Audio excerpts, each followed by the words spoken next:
Now let's bring in a second asset and calculate some of the other statistics on co-movement, in other words, the correlation and covariance. First, of course, we need the mean and variance of the second asset, but let's just make it sort of the mirror image of asset 1. So whereas the first asset earned a positive 6% payoff in the good state, this one earns a negative 6%. Where asset 2 earned a negative 3% payoff, this one earns a positive 3. Therefore, we already know that its mean is going to be the opposite of the mean of asset 1, and its variance is going to be the same as that of asset 1, but we can work through the math just to confirm. Now, how do we calculate the covariance between these two assets? Well, remember, it's going to be the probability-weighted sum of the product of deviations from each asset's respective mean. So what is the deviation for asset 2? Well, in a good state, it's actually negative 5, right? Because we start with negative 6, we subtract negative 1, that takes us to negative 5. In the middling state, that's 1. 0 minus negative 1 leaves us with 1. And with the bad state, we get 4, because 3 minus negative 1 gives us 4. Now, the covariance being the expected value of the product of deviations, we literally just multiply. Deviation in the good state of asset 1 was 5%. That of asset 2 is now negative 5%. Multiplied together, this is negative 25.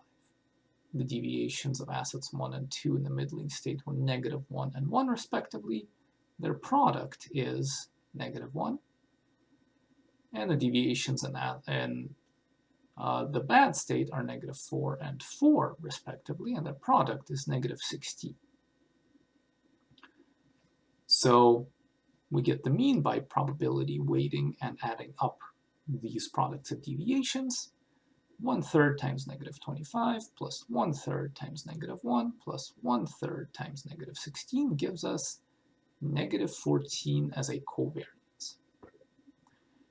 Now, that alone is sort of hard to interpret. We know it's negative, so these assets move inversely to each other. But let's make this correlation transformation, and that'll make it very clear. So remember, we just divide our covariance by the standard deviations of both assets.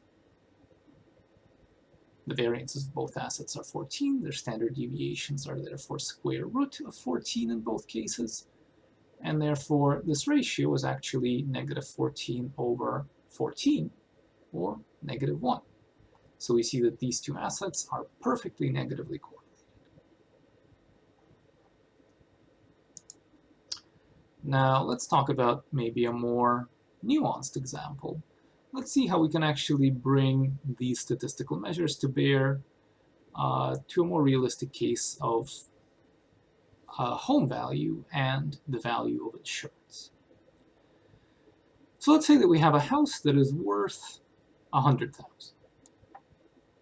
And we'd like to insure ourselves against some unexpected events that would destroy the value of this house. So let's think of sort of possible states of the world. The house initially is worth $100,000, and let's say that the states are as follows. The good state of the world, things are moving along quite well, and the house gains a little bit in economic value just because there's perhaps more demand for our area in terms of real estate. So the house goes to 115 in total payoff value. There's a middling state where things are literally as they are now. The house doesn't change value at all. A bad state where there's perhaps an economic downturn and less demand, so it drops in price slightly. And a disaster state, that is what we would like to insure against if we could, where if that happens, with a very low probability of 1%, the house is destroyed and is worth nothing. So what is the house worth in expectation? Well, or I guess what is the sort of expected value gain? If we look at the net payoffs as opposed to the gross payoffs, 33% of the time in the good state of the world we gain $15,000 in our house value. Another 33% of the time we neither gain nor lose anything. Another 33% of the time we lose $1,000, and 1% of the time we are completely wiped out, losing $100,000, but the expected value is actually still positive, mostly because the disaster state is low probability. So on average, in any given year, we expect to gain $3,600. Now, what is the variance of this payoff? In other words, how variable can we expect our outcomes to be? Well, remember, it's the probability-weighted sum of squared deviations from the mean. So we've got a 33% probability of the deviation in the good state from our mean of 3,620, 33% chance of the neutral state deviation, 33% chance of the bad state deviation, and this is sort of the important one, 1% chance of a truly tremendous deviation from the mean in a disaster state of, I guess, about 96,400 squared, which blows up our variance to something on the order of 10 to the 8th. Now, we can take this into standard deviation terms, take the square root, and that gets us a more interpretable dollar value. Because remember, we initially started in payoffs in dollar terms. Variance is sort of like square dollars, a little bit hard to think about. But standard deviation brings it back to dollar terms, so our variation is 12,000. And this is notable because even though our expected value is positive 3,000, our standard deviation is literally something like 4 times that. It can be quite good or quite bad. Now let's bring in a second asset, an insurance contract. And let's say this asset works like this. We pay $500 up front, so in any state of the world we have to give up $500. And when nothing terrible happens to the house, even if it loses a little bit of value in the relatively bad economic state, that's not insurable. But where the insurance really matters is when the house gets wiped out in a disaster state. Insurance pays us the value of the house. So in other words, really then, instead of losing $100,000 as we did before, now if we hold both a house and an insurance contract on the house, our combined payoff in the disaster state would actually be only $500 lower. Or if we take the insurance contract by itself, in the 3 more or less normal states, it just loses us $500, and in the disaster state, it gains us $99,500. So let's look at this contract by itself. The expected payoff is going to be, again, a probability-weighted sum, so 99% of the time we lose $500, as expressed by these first 3 terms, and 1% of the time we gain $99,500, which gives us, on average, an expectation of $500. So this contract actually has positive value for us. But if you think about it, we actually paid $500 for this contract. So really then, this contract is just an actuarially fair gamble because our expected payoff is equal to its expected cost, or well, to its known cost of $500. Now, what is the variance of this payoff? Well, again, we're going to take these probability-weighted standard deviations from the mean just for the insurance contract for now. The distances are negative 500, minus 500, or 1,000 squared in the first 3 cases. And in the last case, it's again a fairly tremendous 99,000 squared. So we get 98 million square dollars, which isn't terribly interpretable. Let's take the square root of it to get a standard deviation. That gives us a variability of $9,933, almost 10,000. So you can see actually that the home insurance contract by itself is actually about as volatile as the house by itself. Pretty high standard deviations. But now let's think about actually putting these together. So if we had a portfolio consisting of both the house and the insurance contract, what would be the covariance of these two components of our portfolio? Well, remember, we're going to take these probability-weighted sums across the 3 different states of products of deviations. So here's our deviation of the house from its mean, and the deviation of the insurance contract from its mean in the good state, and in the middling state, and in the bad state of the economy, and in the disaster state. So we follow the formula, we probability weight, we add that up, we get negative 103 million. That's sort of hard to think about. So this is why we generally like the correlation version of covariance, just because it's much easier to understand. So let's scale our covariance by the standard deviations of the house and insurance payoffs. We computed those in the prior slides, the 12,000 and the 9,000. And we see that the correlation is negative 0.84. So it seems like these two assets are highly negatively correlated, but of course this is very much by design. The point of the insurance contract is that it makes you whole in case there's a really bad realization for the asset you're trying to insure, and maybe not much else in any other case. So there is, by design, a risk reduction. So now that covariance and correlation has told us that we should expect a substantial risk reduction, let's actually measure it. Let's take the mean and variance of our portfolio now that actually contains both the house and the insurance contract. So in the good state, remember, the house gains 15,000 because maybe we can sell it at a more attractive price. The insurance contract loses us 500 because we paid the premium and didn't get anything out of it. So the net payoff to the portfolio is 14,500.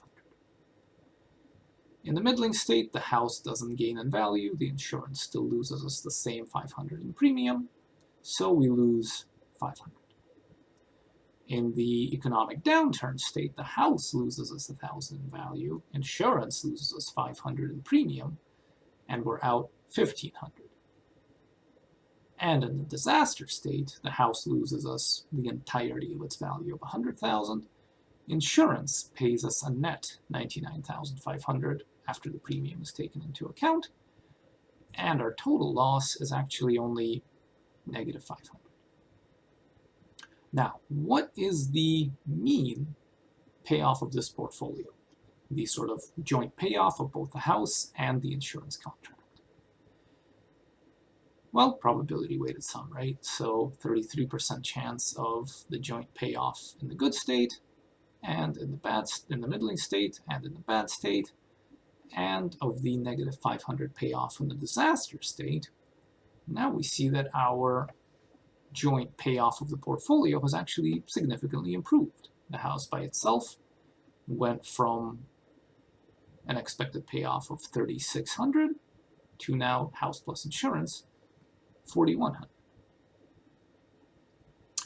What about the variance of the portfolio's payoffs? Well, again, we're going to take the probability-weighted sum of the squared deviations from the mean. Now our new mean is 4120. So we've got our payoff in the good state, in the middling state, in the bad state, in the disaster state. Square those deviations, add them up, probability-weighted, and we get 53 million square dollars. We'll transform that into a standard deviation of $7,000. And we now see that we've made our portfolio substantially less risky. Remember, the house by itself had a standard deviation of 12,000. By adding insurance, the portfolio becomes not quite half as risky, but maybe loses about about 40% of its standard deviation. So this is sort of the benefit of negatively correlated assets in a portfolio, a substantial risk reduction, and indeed this one also actually comes with an improvement in expected returns.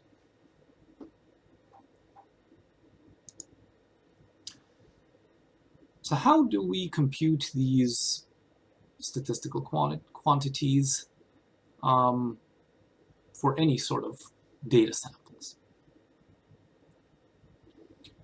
The variance formula is going to be this sum of each observation's value minus its expected value squared, and we're going to divide by the number of observations minus 1. The standard deviation is going to be the square root of that. And you can see it's sort of the adjustment, right? Before, when we were doing these probability-weighted sums, we were just essentially taking expectations. We were effectively dividing by n. Now, when we're working with samples rather than populations, we make this minor adjustment that actually does have a substantial effect.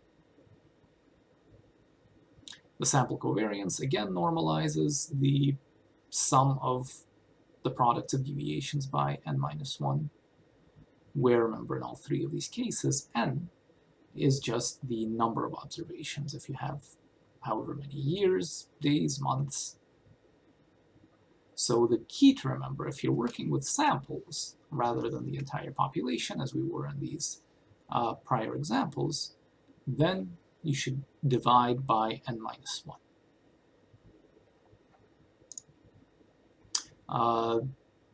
This comes about from an idea called Bessels Correction. And really the reason that we're doing this is because in the population, we know our mean. In the sample, since we're taking deviations about a mean, our mean itself is uncertain. And this normalization by, or division by n minus 1 instead of n, controls for that. Pretty much any software package these days will compute sample variances, sample covariances. So you don't really need to worry about that, but know that it is there. And of course, if you have to code this yourselves, definitely do the sample versions of the statistical quantities rather than the population versions.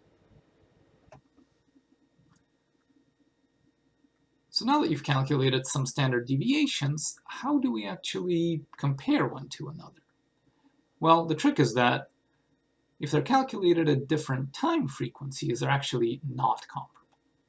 So think about sort of daily price changes versus monthly price changes. Daily changes are small, monthly changes are bigger.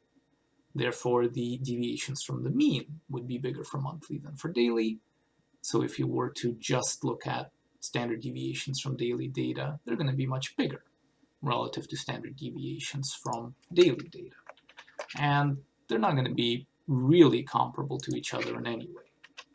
So the point is that you should never compare standard deviations with one frequency to those of another, but instead bring them to a common frequency.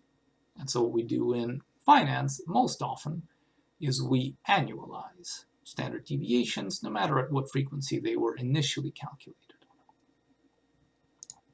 So what do we mean by annualizing? How do you actually do it? Well, you use the mathematical property that standard deviation is proportional to the square root of time. So yes, monthly standard deviations are bigger than daily, but they're bigger in a knowable and relative way.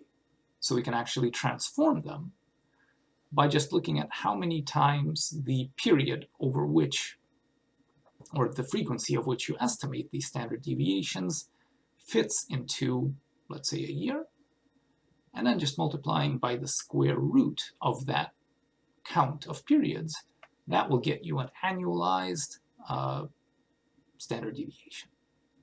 So to be specific, how do we do this for monthly?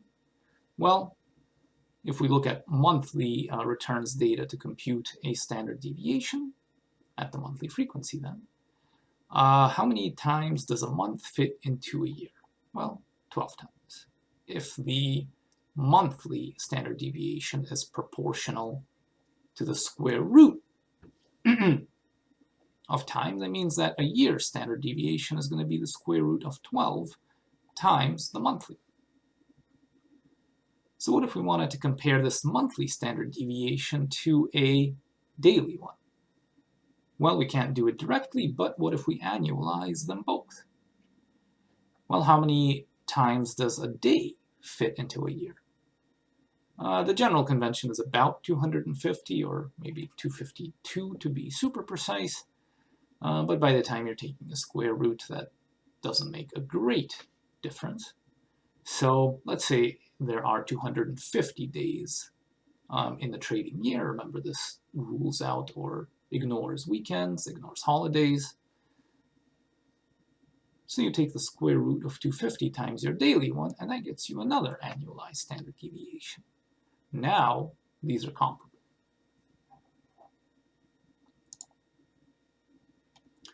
So let's look at an example. Let's say that the monthly standard deviation of stock A is 9%. What's the annualized standard deviation? Well, remember, if we were using monthly data to compute this 9% number, then it means that there's 12 of these periods in the year. So if we want an annualized version, we multiply by the square root of 12, multiply our monthly value of 9% by that, we get 31.2%. And now let's say that we had another stock B, and for that one, for whatever reason, maybe just sort of a data issue, we didn't have monthly data available, all we had is daily data. So how could we compare one to the other? Well, the only way is to bring them both under a common frequency, and the easiest one is to annualize both. We annualized stock A already, let's annualize stock B. The standard deviation of daily returns is indeed lower, it's 4%. How many days are there in the year? Well, again, we're looking at just trading days, so let's use our ballpark figure of 250. All we do is take our 4% daily standard deviation number, scale that up by the square root of 250, and we get 63.2%. And now we can actually ask ourselves, is stock A more volatile than stock B? If we didn't do this, we might mistakenly say, well, wait, 9% is definitely more than 4%, right? So stock A is more volatile. But we'd be ignoring the fact that we were estimating the volatility of stock A using bigger time jumps and therefore bigger movements. Annualizing them makes them actually comparable, avoids this mistake, and now we see that stock A is actually substantially more volatile than stock B once we annualize both terms. So this is sort of what we do with the statistical side of thinking about returns and prices as random variables, how we can represent them as these sort of simplified event trees, and the statistical quantities that we can calculate to measure both their return and their riskiness. Thanks for listening.